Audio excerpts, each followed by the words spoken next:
नमस्कार, स्वागत है आपका तहलका इंडिया न्यूज में। आपके साथ मैं हूं दिग्विजय सिंह चौहान। खबर उत्तराखंड देख रहे हैं आप। खबर उत्तराखंड में खबरों का सिलसिला शुरू करेंगे। एक तरफ पुलवामा हमले में उत्तराखंड के 2 लाल शहीद हुए थे, उनकी चिता की आग ठंडी भी नहीं हुई थी कि एक और बुरी खबर देश के लिए जम्मू कश्मीर के राजौरी से आई। जी हां, आपको बता दें कि जम्मू कश्मीर के राजौरी में उत्तराखंड का एक और लाल देश के नाम शहीद हो गया है। शहीद मेजर चित्रेश बिष्ट देहरादून के रहने वाले थे। देहरादून के नेहरू कॉलोनी में इनका घर है। लैंडमाइन डिफ्यूज करते वक्त शहीद हो गए थे चित्रेश बिष्ट। और आपको बता दें कि चित्रेश बिष्ट की अगले महीने शादी भी होनी थी, लेकिन शहनाई बजती इससे पहले ही शहादत की खबर आ गई। और साथ ही आपको यह भी बता दें कि शहीद मेजर चित्रेश बिष्ट का पार्थिव शरीर देहरादून पहुंच चुका है। जॉली ग्रांट एयरपोर्ट पर मेजर चित्रेश बिष्ट का पार्थिव शरीर पहुंचा था, जिसके बाद यहां से इसे मिलिट्री हॉस्पिटल ले जाया गया। सैनिक सम्मान के साथ मिलिट्री हॉस्पिटल में पार्थिव शरीर रखा गया है। और सोमवार को मेजर चित्रेश बिष्ट का अंतिम संस्कार होगा। सोमवार को ही जब उनके बड़े भाई घर आ जाएंगे, उसके बाद शहीद मेजर चित्रेश बिष्ट का पार्थिव शरीर उनके घर पर ले जाया जाएगा। देहरादून के नेहरू कॉलोनी में मेजर चित्रेश बिष्ट का घर है और बड़े भाई के पहुंचने के बाद ही उनका अंतिम संस्कार होगा। तो आपको बता दें कि इससे पहले ही जैसे ही चित्रेश बिष्ट के शहीद होने की खबर आई, उसके बाद से ही उनके नेहरू कॉलोनी स्थित घर पर लोगों का जमावड़ा लग गया। यहां पर भी लोग पाकिस्तान के खिलाफ एक तरफ अपना गुस्सा दिखा रहे थे, तो दूसरी तरफ नम आंखों से शहीद को श्रद्धांजलि भी दे रहे थे। आपको बता दें कि अगले महीने ही चित्रेश बिष्ट की शादी भी होनी थी, लेकिन उससे पहले ही यह शहादत की खबर घर पहुंच गई। आपको यह भी बता दें कि चित्रेश बिष्ट एक रिटायर्ड इंस्पेक्टर के बेटे हैं और यह शहादत की खबर इस वक्त उनके परिवार के लिए, इस दुख की घड़ी में हर कोई उनके परिवार को ढाढ़स बंधवा रहा है। तो एक और शहादत उत्तराखंड की हुई है। उत्तराखंड के एक और लाल की शहादत देश के लिए हुई है। लैंडमाइन डिफ्यूज करते वक्त, जो लैंडमाइन आतंकवादियों के द्वारा और पाकिस्तान के द्वारा बिछाए गए थे, उनको डिफ्यूज करते वक्त मेजर चित्रेश बिष्ट शहीद हो गए। तो चलिए अगली खबर का रुख करेंगे। देश भर में पुलवामा हमले के बाद लोगों के अंदर एक तरफ जहां गम है, तो वहीं गुस्सा भी है। और इस गुस्से का अंत अभी तक नजर नहीं आता है, क्योंकि अभी भी देश भर में लोग पाकिस्तान के खिलाफ विरोध प्रदर्शन कर रहे हैं। साथ ही शहीद जवानों को श्रद्धांजलि भी दे रहे हैं। इसी सिलसिले में खबर देहरादून से, जहां पर पुलवामा अटैक में शहीद हुए जवानों की स्मृति में एक कैंडल मार्च निकाला गया और जमकर पाकिस्तान मुर्दाबाद के नारे भी लगाए गए। साथ ही इस दौरान सरकार से मांग की गई कि सरकार जल्द से जल्द आतंकवाद पर कोई सख्त कदम उठाए। इस दौरान यह भी कहा गया कि पाकिस्तान को अब वक्त आ चुका है कि जब पाकिस्तान को कड़ा संदेश दिया जाए, कड़ा सबक सिखाया जाए। तो देश भर में एक तरफ जहां पुतले फूंकने का दौर जारी है, तो वहीं कैंडल मार्च निकालकर इन जवानों की शहादत को आज हर कोई सलाम कर रहा है। गुस्सा बहुत ज़्यादा है, क्योंकि ऐसा मेरा मानना है कि कश्मीर में ही, मतलब हमारे भारत के अंदर ही देशद्रोही है, तो पहले उन देशद्रोही को निकाला जाए। तो मेरा माननीय प्रधानमंत्री जी से यही निवेदन है कि पहले हमारे देश के अंदर जितने भी देशद्रोही हैं, उन्हें सालों को सबको पाकिस्तान फेंक दो, तभी यहाँ का हमारा जो देश है वो मजबूत होगा। और फिर कोई भी सैनिक शहीद नहीं होगा। जब तक हमारे देश खोखला रहेगा, तब तक ये चीज़ें होती रहेंगी। तो पहले अपने देश को अंदर से मजबूत करना होगा हमको। तो मेरा मोदी जी से यही निवेदन है कि जितने भी देशद्रोही हैं, सबको सालों को यहाँ से फेंक दो उठाकर।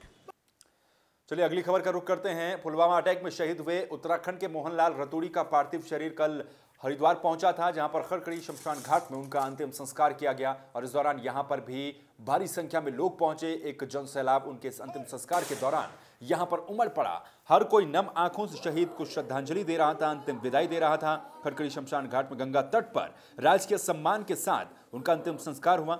सीआरपीएफ के जवानों ने यहां पर 21 राउंड हवा में फायर कर शहीद मोहनलाल को अंतिम विदाई दी। शहीद के सम्मान में सीआरपीएफ के जवानों ने अपने हथियार भी उल्टे कर दिए। साथ ही आपको ये बता दें, गमहीन माहौल में शहीद मोहनलाल की चिता पर उनके बड़े बेटे शंकर और छोटे बेटे श्री राम ने मुखाग्नि दी। जैसे ही मुखाग्नि दी गई, वैसे ही पूरा शमशान घाट शहीद मोहनलाल रतूड़ी अमर रहे। भारत माता की जय, वंदे मातरम और पाकिस्तान मुर्दाबाद के नारों से गूंज उठा।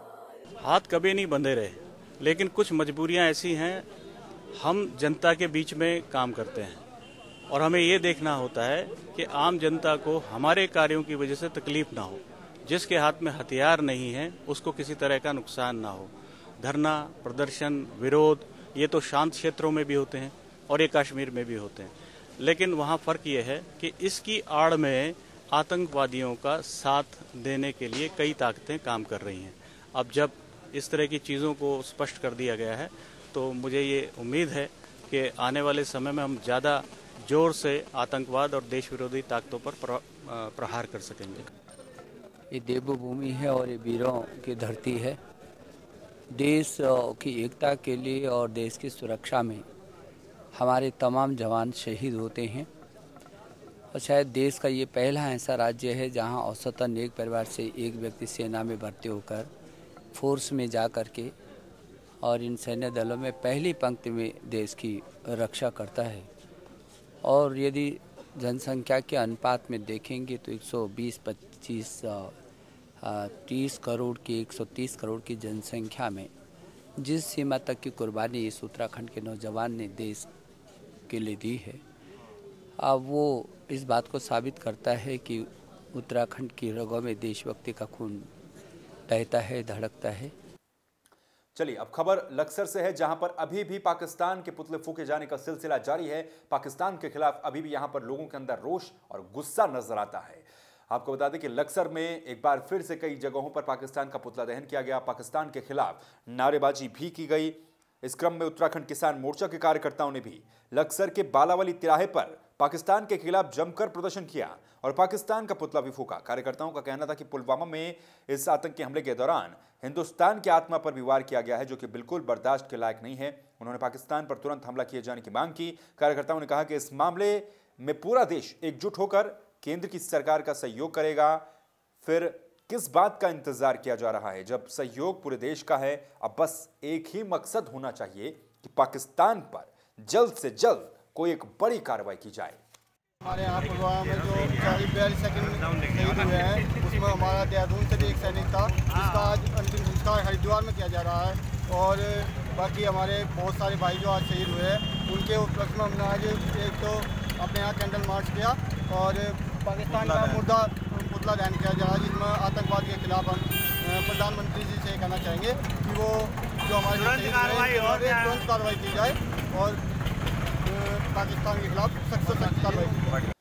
तो वहीं लक्सर में हर कोई गुस्से का इजहार कर रहा है, हर कोई अपनी नाराजगी दिखा रहा है, साथ ही हर कोई गमहीन माहौल में भी है।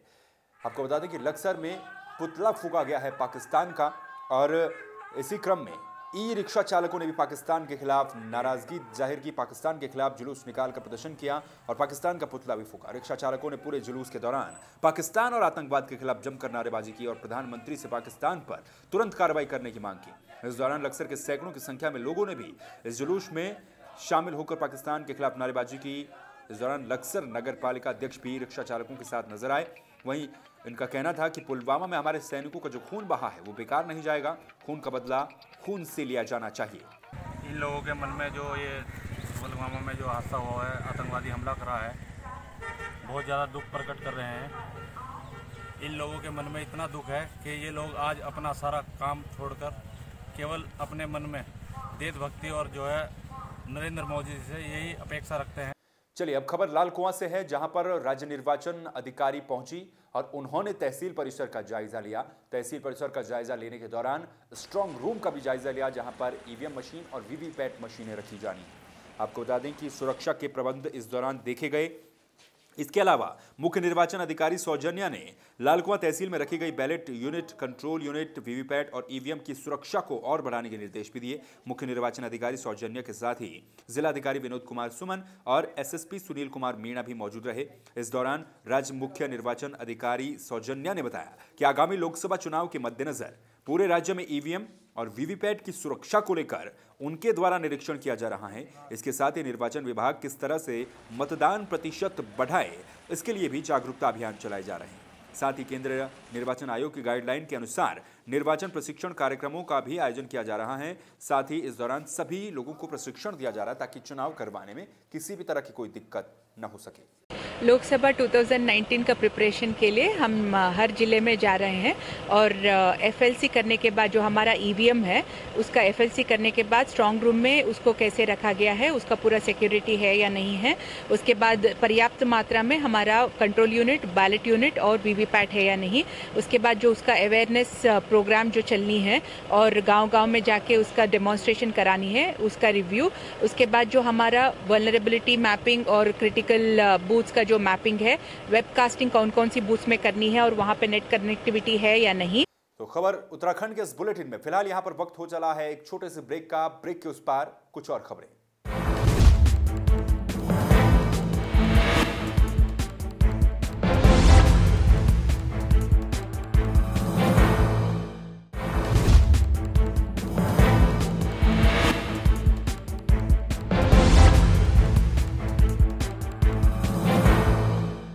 ब्रेक के बाद एक बार फिर से आपका स्वागत है। खबर उत्तराखंड देख रहे हैं आप। अब बात करेंगे उत्तराखंड के चमोली की। उत्तराखंड राज्य को गठन हुए 18 साल से अधिक का समय हो चुका है, लेकिन अभी भी दूर दराज के गांवों में सुविधाएं उपलब्ध नहीं हो पाई हैं। चमोली जिले में भी ठीक ऐसा ही देखने को मिलता है, जहां पर लोगों के द्वारा मूलभूत सुविधाओं को लेकर प्रदर्शन भी किया गया। हम बात कर रहे हैं एक ऐसे गांव की जो कि विकास की आस में अभी भी बैठा हुआ है। यहाँ पर न तो बिजली है, न पानी की व्यवस्था है, न स्वास्थ्य के नाम पर कोई हॉस्पिटल है। इन मुद्दों को लेकर चमोली के दूरस्थ गांव करनोल के ग्रामीणों ने जिलाधिकारी कार्यालय में जोरदार प्रदर्शन किया और सैकड़ों की संख्या में ग्रामीण यहां पर पहुंचे। सरकार के खिलाफ विरोध प्रदर्शन किया गया।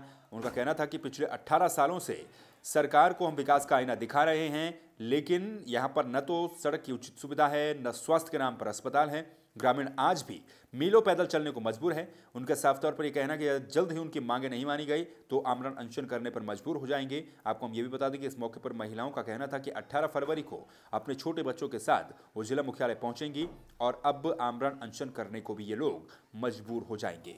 हम इसलिए आए हैं यहाँ पर क्योंकि हमारे यहाँ रोड नहीं है। कितने सालों से सरकार कह रही है कि तुम्हारे यहाँ सरकार की तरफ से तो रोड है, परंतु हमारे यहाँ रोड नहीं है। हम कितने 8, 9, 10 किलोमीटर दूर से हम पैदल आ रहे हैं यहाँ अपनी दुख व्यक्त करने के लिए। हम सरकार को कह रहे हैं कि हमें रोड दो, पर कोई हमारी नहीं सुन रहा है। इसलिए हम यहाँ आए हैं। जब तक हमारी मांगें पूरी नहीं होगी तब तक हम यहाँ से नहीं चलेंगे।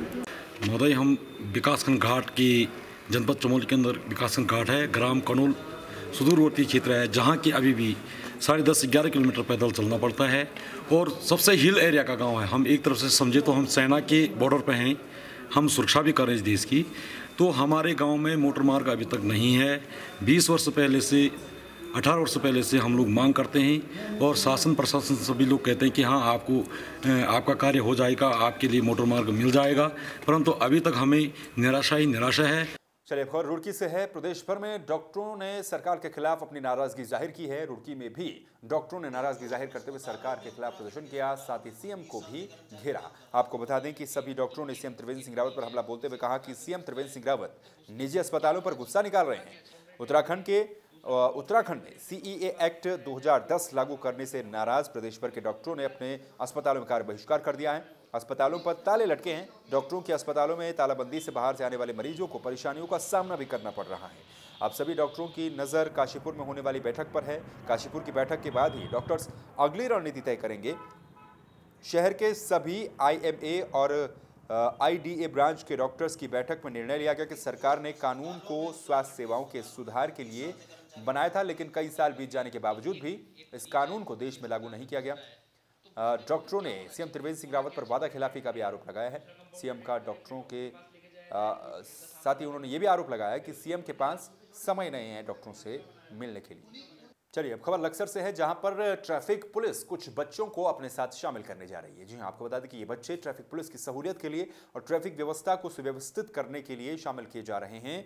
यहां पर मोनफोर्ड स्कूल के 15 बच्चों को जूनियर ट्रैफिक पुलिस फोर्स में शामिल किया गया है। रुड़की यातायात निरीक्षक और लक्सर कोतवाल ने पुलिस महानिदेशक के स्तर से जारी किए गए परिचय पत्र और कैप इन बच्चों के सुपुर्द कर दी। वार्षिक परीक्षा के बाद विभाग इन्हें विशेष प्रशिक्षण भी देगा। यातायात के नियमों के प्रति आम आदमी को जागरूक करने के अपने अभियान में यातायात पुलिस अब स्कूली बच्चों को भी शामिल करने जा रही है। फिलहाल विभाग ने इनमें जिले के कुल 6 स्कूलों को चिन्हित किया है। शनिवार को रुड़की के यातायात निरीक्षक विपेंद्र सिंह और लक्सर के कोतवाल वीरेंद्र सिंह नेगी ने स्कूल पहुंचकर इन सभी बच्चों को डीजीपी की तरफ से जारी किए गए परिचय पत्र दिए और विभाग की विशेष कैप इन बच्चों के सुपुर्द की है। सभी ने श्रद्धांजलि और शोक व्यक्त किया। उसके उपरांत जो पुलिस मुख्यालय द्वारा एक पहल की जा रही है सड़क सुरक्षा और जीवन रक्षा से किनारे को सार्थक करने के लिए, उसी पर जूनियर ट्रैफिक फोर्स का गठन किया गया है, जिसमें मोहनफोर्ट सेकेंडरी जूनियर स्कूल को के 15 छात्रों को इसमें नामित किया गया है। तो उनके यातायात के लिए ये संदेश देना चाहेंगे कि बच्चे अपनी जिम्मेदारी के प्रति जागरूक हों। हमारे देश में जो सबसे सड़क दुर्घटनाएं होती हैं वो टीनेजर्स करते हैं, तो अगर टीनेजर्स इस चीज के लिए ट्रेंड रहेंगे तो एक बहुत अच्छा संदेश जाएगा और जो हमारा ये रोड एक्सीडेंट है वो कुछ मात्रा में हम उनको कम कर सकते हैं। चलिए अब खबर काशीपुर से है, जहां पर चंद्रावती तिवारी महाविद्यालय में एक संगोष्ठी का आयोजन किया गया। इस गोष्ठी के दौरान कई तरह से चर्चा की गई, खासतौर पर डिजिटल युग पर यहां पर चर्चा की गई। आपको बता दें कि ये पूरी खबर काशीपुर से है, जहां पर वर्तमान डिजिटल युग में प्रौद्योगिकी के बहुविषयक आयामों पर एक राष्ट्रीय संगोष्ठी का आयोजन किया गया, जिसमें देश और प्रदेश के शिक्षा विभाग से जुड़े कई महाविद्यालय के प्रोफेसर और शिक्षा के लिए काम कर रहे लोगों को आमंत्रित किया गया था। कार्यक्रम में टेक्नोलॉजी के बढ़ते प्रयोग और महिला सशक्तिकरण पर चर्चा की गई। साथ ही बढ़ते डिजिटल युग में महिलाओं और छात्राओं की भागीदारी पर जोर दिया गया। ये सर इनोवेशन कार्यक्रम किया गया है, multiple dimensions of technology in digital era, इसके ऊपर रखा गया और इसमें विशेष रूप से हमारा जो एम्फेसिस है वो वुमेन एम्पावरमेंट पे है कि जो हमारी समाज की जितनी भी लेडीज़ हैं, छात्राएं हैं, गृहिणी हैं, वो डिजिटल जो रिवोल्यूशन चल रहा है ऑल ओवर द वर्ल्ड, हमारे पूरे भारत में, इसको जाने, उसको पहचाने और कैसे ये डिजिटल जो टूल्स हैं कैसे हमारा अपलिफ्टमेंट कर सकते हैं हमारी सोसाइटी का, इसके ऊपर ये वर्कशॉप रखी गई। चलिए अगली खबर का रुख करते हैं। उत्तराखंड के पूर्व सीएम हरीश रावत अब एक बार फिर से उपवास पर बैठने वाले हैं, धरने पर बैठने वाले हैं और इस बार हरीश रावत लक्सर तहसील परिसर में किसान कांग्रेस के कार्यकर्ताओं के साथ उपवास पर बैठने वाले हैं। जी हां, हरीश रावत के उपवास कार्यक्रम की तैयारियों के मद्देनजर किसान कांग्रेस के प्रदेश अध्यक्ष सुशील राठी ने लक्सर पहुंचकर कार्यकर्ताओं के साथ बैठक भी ली। इस मौके पर उन्होंने कहा कि पीएम मोदी के द्वारा जनता से किए गए तमाम वादे, खासतौर पर किसानों से किए गए वादे पूरी तरह से झूठे साबित हुए हैं। न तो किसानों का कर्ज माफ हो पाया है और न ही बेरोजगारों को रोजगार मिल पाया है। पूरे 5 साल केंद्र की मोदी सरकार सभी को मूर्ख बनाती रही। पीएम मोदी के खिलाफ सभी वर्गों में आक्रोश है और गुस्सा है। इसी को देखते हुए पूर्व मुख्यमंत्री यहां पर कांग्रेस कार्यकर्ताओं के साथ धरने पर बैठेंगे और इन सभी तैयारियों का जायजा सुशील राठी ने यहां पर लिया है। तो खबर उत्तराखंड के इस बुलेटिन में फिलहाल के लिए बस इतना ही, लेकिन बाकी खबरों के लिए आप लगातार बने रहिए तहलका इंडिया के साथ। फिलहाल के लिए दीजिए इजाजत, नमस्कार।